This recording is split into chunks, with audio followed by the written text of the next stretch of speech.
Hello, everybody, and welcome back to another edition of A Handful of Hope. I am so happy and grateful to have Diane Scabilloni with us here today, who's here to provide help and support for children, parents, and families across the country during the pandemic.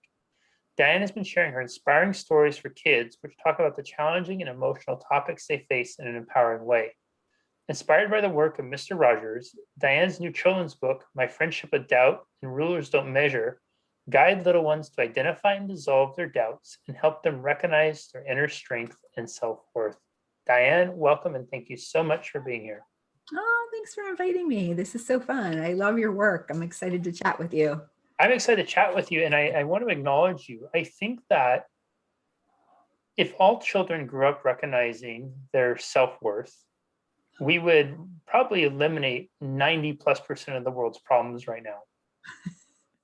It continues to amaze me how much us as adults struggle and how much of that is a byproduct of our own lack of doubt, our own diminished sense of self-worth.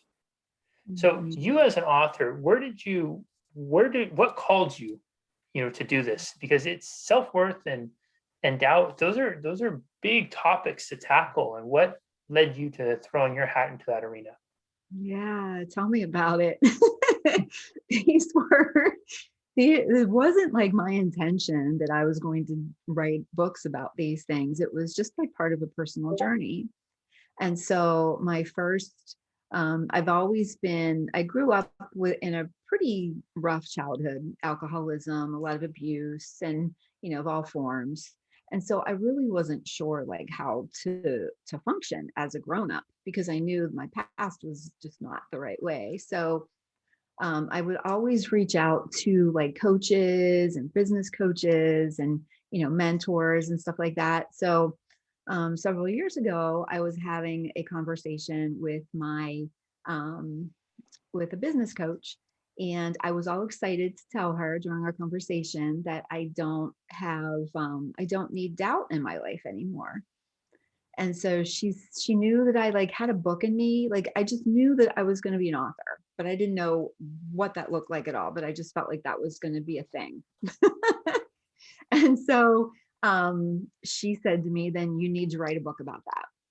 And do you know those moments when it was like a pivotal, like it just popped and I felt like my chest was on fire. It was so crazy.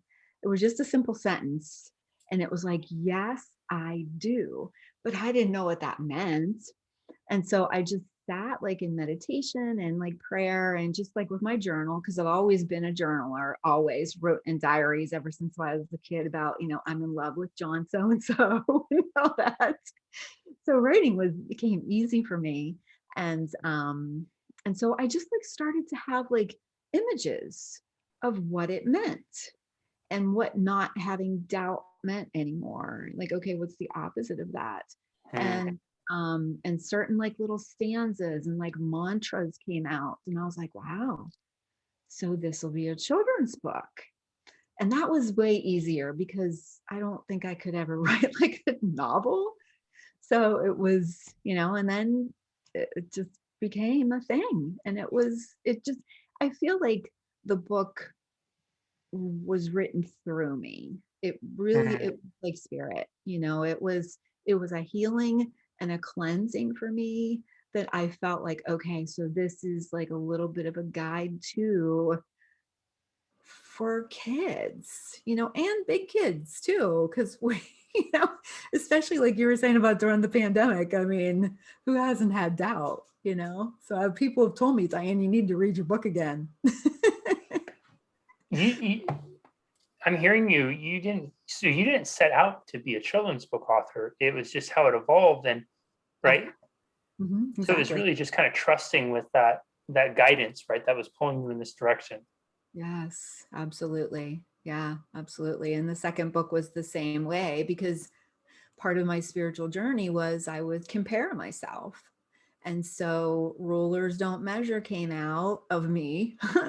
And it was this little measuring stick that just like walking around and comparing himself. And then finally realizing that, you know, he has worth and value inside of himself and how he was created, and he doesn't need to be like someone else, but he can learn from other people, and like, ooh, I like a little bit of that. Yes. Like a salad, you know, you're at the buffet and like, I just want a little bit of this, a little bit of that. And that's what feels good about creating me.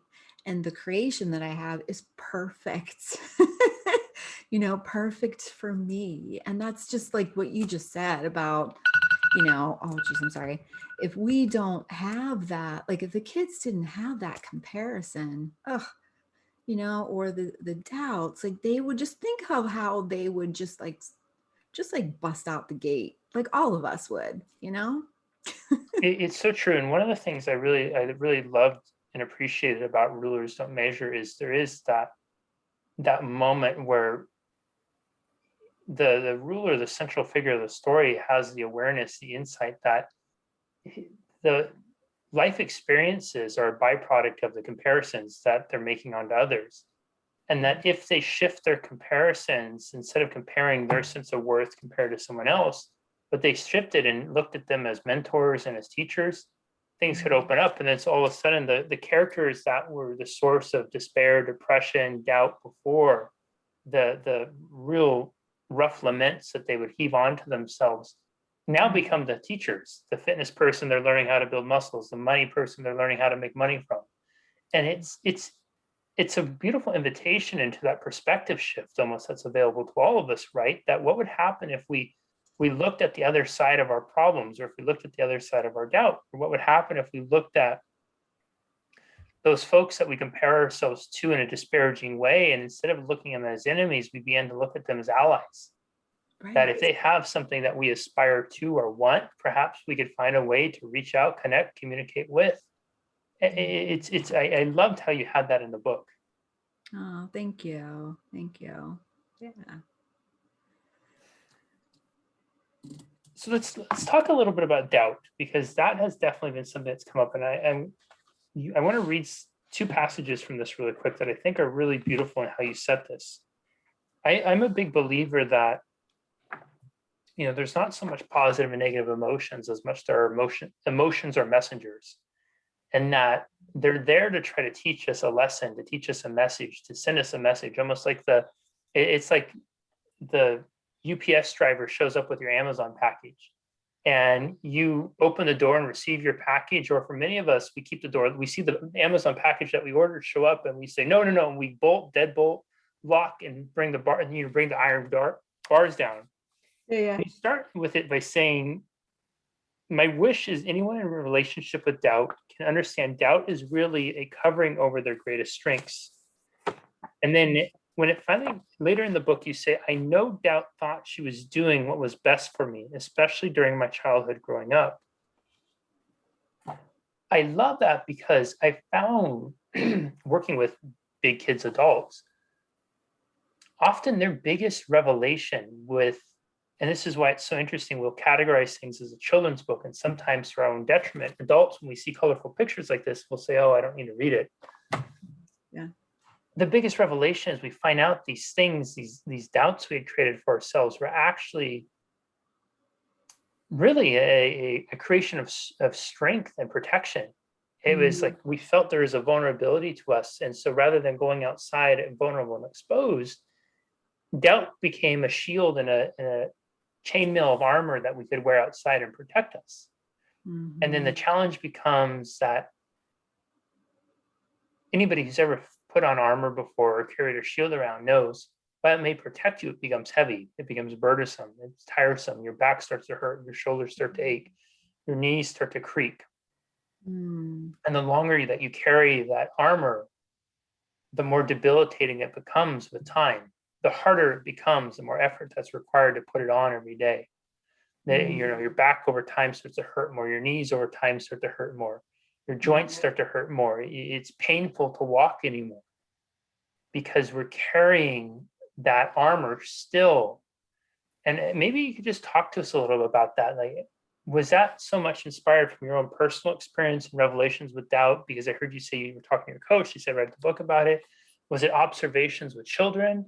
Where does that all come from? All of it really, but it really was started from like my own personal exploration of you know, and it's something how it all starts. For me, it starts like from the family perspective, because that's where you learn stuff, right? So in an environment where there is like dysfunction or abuse, or even just certain mindsets, it doesn't have to be as extreme as what I'm talking. It's just certain belief systems that families have, that just aren't like necessarily for us, but like the when I think of like the strength gown, when I was little, if I would approach, like my stepfather was an alcoholic, if I would come up to him and be like, I am a strong little girl and I got this strong mind, so don't mess with me, dude, I would have got slapped. And God only knows what would have happened.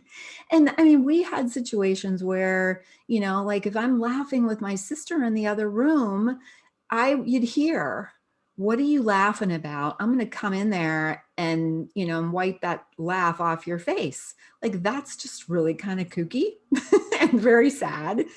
So you quickly learn, stifle yourself. And that's where, just like you were saying, there's that armor, and I think of it as like that, the cloud of doubt. Like doubt was truly my protection for safety and survival in that environment. But then what ends up happening, like that was very, like I feel like doubt saved me from being meant like a mental patient or, God knows what. And so that was like my protection. But then when you leave that environment and you're a grown up, it's like, okay, I'm with my friends. I don't need to like laugh behind my, you Mm, know, I don't need to, when someone's saying something to me, I don't have to cower and not be weak so that I can fit in. I can stand up strong and say, hey, I don't feel that way. I have a different opinion. And then like you have this feeling in you, but you have that doubt or like that fear that I can't stand up and be that person. And so if you notice, like in the book, she talks about meeting people on her journey that were doing, that had, the gown gifts too, or just like had these gifts of strength and joy and wonder. And she's like, I want to live like that.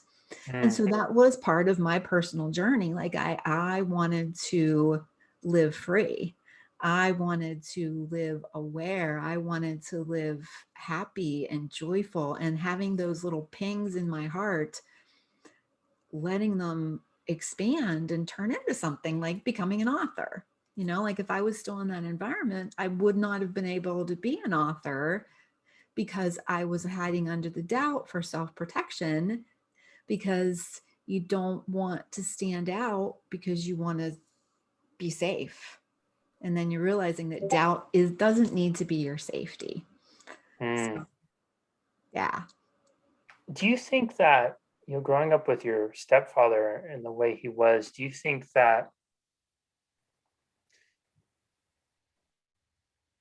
if he didn't struggle with his own doubt, if he didn't compare himself to others, Absolutely. yeah. No, go, I'm sorry. No, I think you're already answering the question though. I don't even need to ask the question. You already know what the question is, right? And that's, I think that's, I want to come back to that, pinging those joy pieces first, but I want to just acknowledge this piece with your stepfather. And I think this is a bigger societal issue right now, that we really are at this interesting intersection of having the opportunity to address or magnify, solve or make it worse. It's kind of like there's a bunch of dynamite out there in the open right now, and we have matches or we have water. What are we going to do with it? And it's such a curious thing, because I feel like this is kind of our great opportunity, right? Is not to, we can acknowledge behaviors that people do, and then recognize that the behavior may not be a good choice in behavior, but where we're failing, I think, miserably is we are then labeling the person as the behavior, and we're stripping away that human piece of it. And that human piece is acknowledging that, hey, your stepfather not saying what he did or justifying any way, but acknowledging that there's this human that's struggling with doubt, that's probably comparing himself, and that if we as a society did better to teach him when he was a child, and kids in general, and empowering them with these tools, that, and this is where I think is so fascinating about 90% of the problems, it seems like at any given point we're a generation away from obliterating most of this crap. Yes. Wouldn't that be awesome? Yeah, I mean, it's just like, and it's, I sometimes I sit there and think like, there's got to be more to this because this seems too simple. Yeah. Yeah. But Yeah. then it is, right? Yeah. Well, and it's that fear and it's that trust to step out and to not do like what you learned, because it's, the brain, like, I don't, what is it, the brain from back in the caveman days, or I think it's back here, it's all about safety, it's all about security. And so we're still thinking from that brain, and we're still in fight or flight. But for the most part, there's no tigers chasing us, and most of us have food and shelter. That it's just all this stuff in our heads. And if we just open up our hearts enough and hang out with the right kind of people and have these types of right conversations and trust each other, like, okay, I'm going to take that step and not let doubt step in, but I think I'm going to attend that meeting, even though I'm scared, or I'm going to, like, you jump on an airplane, for goodness sake. Like, to just trust and just take these little baby steps. I think you're so right. And the kids are watching. And that's what really concerns me with the whole pandemic, is the children are watching our behaviors. And so, if we're stressing and struggling and fearful, then that is, they're going to Yeah. have that mindset too. So it's just, we need to put our own life jackets on, like they say, in the airplane, put it on for yourself first before you put it on your kids. Like, I think we just need to have gentle self-exploration. This is not meant to, like, condemn anybody, because we all have issues. It's just, we need to just be gentle with ourselves and just even ask the question, maybe I don't need to beat myself up terribly because I put on 10 pounds in the last couple months. Maybe I just need to give myself grace and compassion, that it's okay, but today I'm going to choose differently. Because I think we just end up being so hard on ourselves. And like, back to my stepdad, like, compassion is what I think of now. I mean, he's since deceased, and his childhood was horrendous. So it's just like, everybody's trying to, and I probably had it better than he did. So you just don't know. It's just generation and generation. And so I think right now, just like you said, the season that we're in, the world that we're in, we can make the choice to change a lot of this generational crap. Yeah.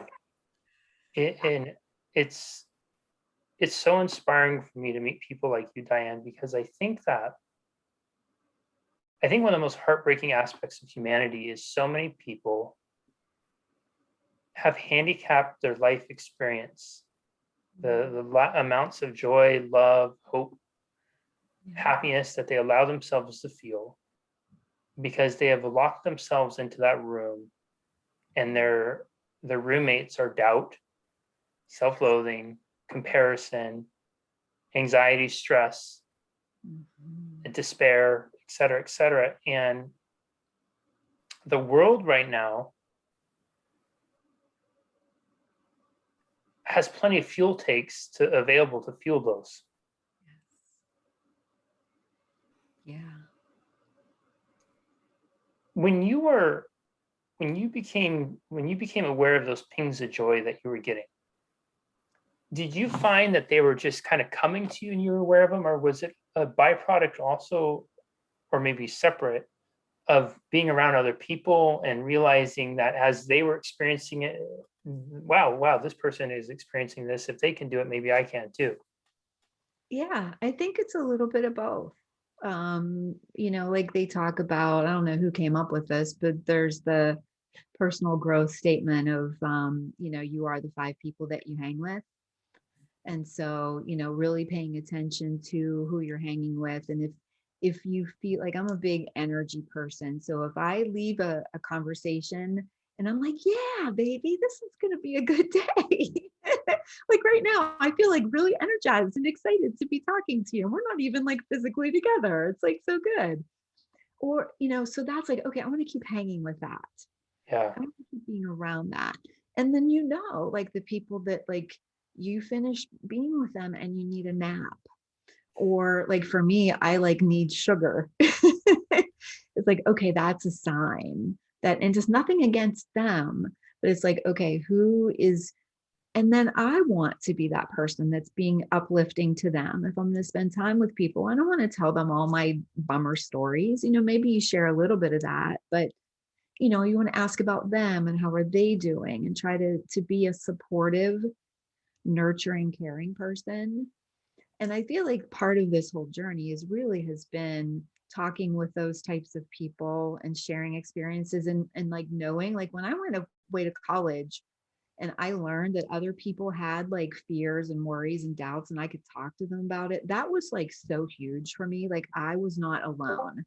Hmm. That's a really big thing that I feel like most people need to hear and kids need to hear, you are not alone. And then I learned that like, oh my God, your mom was an alcoholic and your uncle was, and your brother is, and just like, oh my gosh, there's like, I'm not alone. So that like didn't want to say, it gave me hope that we can all like get better, just like Hmm. feel better. So, yeah. You mentioned, Diane, a minute ago, the difference between hanging around certain people and you feel energized versus hanging around other people, you feel like you need to take a nap.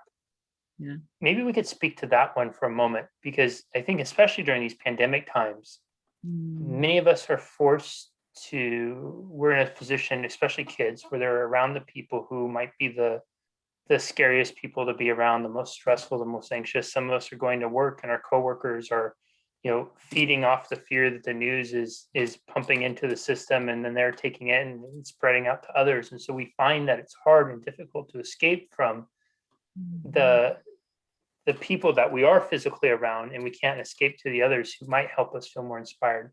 So for those who are kind of in that place where they're surrounded by a bunch of nappers, if you will, I love it. Coining a new any term. yeah, any advice or guidance to them about how they can navigate that and not allow those other beings to bring them energetically down, so that they can continue to hone in finding those their little joy indicators. Yeah, yeah. I mean, it's true. There's a lot of people everywhere that, are like the ones that make you want to take a nap. And I feel like what I have been like taught and learned and practiced is if when you're going to be in that environment, I'm a very visual person. So, and I guess you are too, because you were talking about the armor. So, like, like the fishermen that put on that great big yellow jacket to go on the boat, like that big rubber stuff. I just imagine putting that on like spiritually, or surrounding myself in like, a beautiful bright light of protection.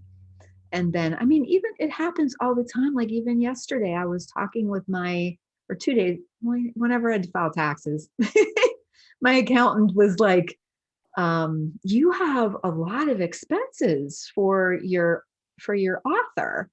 Um, you think it's really going to go anywhere? And that was like, oh, Pam.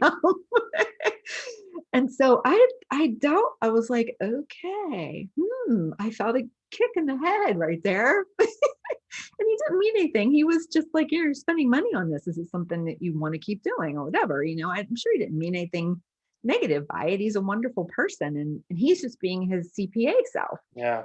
But so what happens is we need to be aware when we feel that like kick, and like just like, okay, note to self, post-it note, that was a kick and it's okay. And almost to have like that spiritual conversation of encouragement. And this has been a long practice. Like, I feel like first you have to acknowledge when it's happening. I feel like I'm being pulled down by the napper. I feel all of a sudden I was excited today and now I feel like really depressed. And then like decide. So I'm like, okay, I'm not going to let that one sentence ruin how I feel about my creation that came through God. Why would but it takes like that dialogue, and just to like, you almost have to have a conversation in your own head when you're in that environment. Like, it's Mm. okay, don't let this get to you. It's okay. You are loved. You are special. Just like in my books, I talk about, you are strong. You do have joy. I'm going to have my little suit on and I'm going to let this bounce off. I'm going to have compassion for that person. And as soon as I can, I'm going to go to another room. I'm going to hang up the phone. I'm going to turn off the television. I'm going to excuse myself from that environment because it's not serving me. We're allowed to be in situations that serve us and uplift us. Mm. For your accountant, I'm reminded of the story Jack Canfield tells where they were shopping chicken soup for the sold to the various publishers, Mhm. and they received 168 no's or something to that effect from 168 different publishers. And Oh, then finally, the one said yes. And when they did say yes, they were saying they expected them to never sell more than 25,000 copies. Well, Chicken Soup for the Soul, I think, is now sold over 500 million books are in circulation worldwide. It's one of the most successful book series of all time. yeah. And it just goes to show you what can happen if we don't listen to doubt. What can be on the other side of it. And that book is one of the books that people will talk about how much it helped them, how much it resonated with them. But 168 experts said it wasn't going to go anywhere. People want to read it. Now it's touched 500 million people around the world.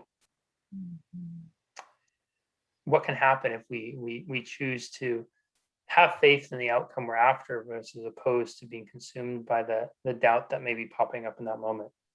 Yeah. And it's making a decision to, like I said, when I said I'm going to write this and my heart expanded, that is true communication for me through source, through who I was created, through like the creator of the universe said, oh, Yeah, and, and just because, a CPA says, I don't know about this. yeah, Okay, who am I going to choose? You know what I mean? Like, the creator of the universe gave you a download, and all these little children that I've presented and I spoke and I've talked to and I've shared these books with, and they look at me with these big eyes of saying, your book helped me so much. Like, okay, so I'm not on Oprah yet, but I made a difference in that cute little pink sweater girl with the red hair. yeah. Is what is important. And that is worth, I'm going to cry. That is worth eliminating, making the choice to eliminate doubt. That cute little 12-year-old with the pink sweater and the red hair. Ugh. Diane, we're coming up on our time. Where's the best place, before I ask my final question, where's the best place for people to find and connect with you online? Yeah, I'm on Facebook. I'm on Instagram, and it's Diane Scabilloni. You can find me there. Um, yeah, I'd love to hear from people. I have a website, dianescabilloni.com. So yeah, I would love to connect and see how we can support each other.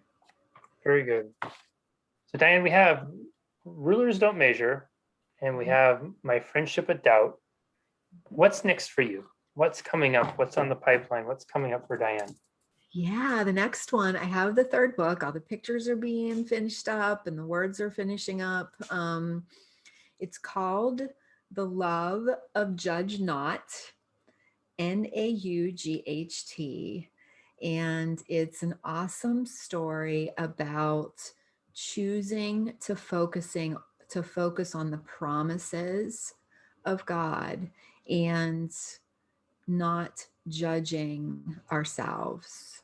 Mm, So I'm super excited to for that to be released here in the next couple months. I'm excited to read that one. I'm sure if it's half as inspiring and touching as the first two were, it'll make an immediate impact. Thank you so much. Everyone, what a special conversation this was with Diane today.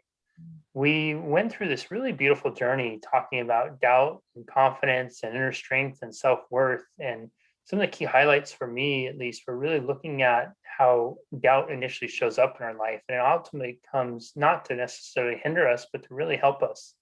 You look at it as that shield and suit of armor that we'll pick up and we'll put on and we'll walk out into the world to try to protect ourselves from any harms or hurts that may come upon us. But then only the problem is over time it starts to wear and puts wear and tear on our bodies and our minds, our hearts, our souls, and our spirits. We looked at the idea of extending the grace to the villains in our life and not focusing on them or labeling them for their villainous acts, but rather instead viewing them from a lens of compassion and looking at that perhaps many of the actions they did were fueled by their own self-doubt, their own struggles with comparison to one another. I love that Diane was willing to share her story about growing up with an abusive alcoholic stepfather and being able to become aware that his behaviors were a byproduct, not saying that they're right or wrong, but saying that she can have compassion looking at him now and understanding that he went through some of his own crap and came up. The idea of having these messages going into children and really helping children understand from an early age what the role of these feelings, these moments, these messengers are in our life. That we look at the term nappers. Sometimes in life we have people that we surround ourselves with that instantly energize us, and other times there's people who make us want to feel like take a nap or that we need to run and hide. And that we can look at, rather than having to put the suit of armor on, the heavy suit of armor on, we can instead walk out into the world imagining a sphere of light that protects and guards us and shields us from their napping ways, and that we ultimately have a choice in that what we're going to focus on. And that all this is practice too, right? I think Diane would be the first to say, and what I think is beautiful and evident in her books is there's a journey to really be able to get to a place where you have the aha, the awareness of going through and realizing the cost of comparison or the detriment of doubt. And that when you start to have those awarenesses, then it's about putting one foot in front of the other and being gentle and loving with yourself along the way. Not having the expectation, because that goes right back to a comparison that you're all of a sudden going to wake up and tomorrow is going to be zippity doo-dah and everything's going to be wonderful ways. But to recognize that every step you take is going to be a step forward. And that's the path that you were put on this earth to walk. Diane, thank you so very much for being here. This has been such a blessing. I deeply appreciate the work you're doing, the wisdom that you're sharing, and for spending a little bit of time with us here today. Thank you. Oh, thank you so much, Jesse. It was a pleasure. You bet. We will see you next time, everybody, on another edition of A Handful of Hope. Bye-bye.